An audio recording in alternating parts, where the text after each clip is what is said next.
ગુજરાતનો આવાજ।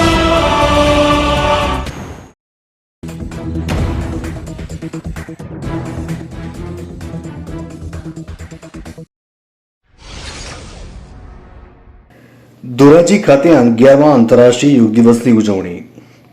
ધોરાજી આદર્શ એજ્યુકેશન સોસાયટી ખાતે તાલુકા લીગલ સર્વિસ ઓથોરિટીના માર્ગદર્શનથી 11મો આંતરરાષ્ટ્રીય યોગ દિવસ ઉજવવામાં આવ્યો। વિદ્યાર્થીઓને આસન અને યોગ કરાવવામાં આવેલા, સાથે સાથે ધોરાજી કોર્ટનો સ્ટાફ પણ જોડાયો હતો। પ્રિન્સિપલ સિનિયર સિવિલ જજ શ્રી એસ.ડબલ્યુ. વાઘ સાહેબે પ્રાસંગિક ઉદ્બોધન આપ્યું અને જણાવ્યું કે આપણી બે ટાઈપની હેલ્થ હોય છે, એક ફિઝિકલ અને બીજી મેન્ટલ। યોગ કરવાથી બંને હેલ્થ સારી થાય છે। પોતાનો અનુભવ જણાવતા તેમણે કહ્યું કે રોજનું માત્ર 20 મિનિટ યોગ કરવાથી આપણને તણાવમુક્ત જીવનની અનુભૂતિ થાય છે।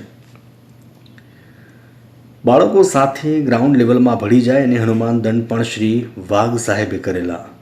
આ પ્રસંગે એડિશનલ સિવિલ જજ પ્રિયંકાબેન ગામિત મેડમે પણ શુભેચ્છાઓ પાઠવી હતી। આદર્શ એજ્યુકેશન સોસાયટીમાં દર મહિનાની 21મી તારીખે બાળકોને યોગ કરવા માટે પ્રેરણા આપવામાં આવે છે અને દરેક બાળકને યોગ અને આસન શીખવાડવામાં આવે છે। ધોરાજીથી અલ્પેશ ત્રિવેદીનો રિપોર્ટ।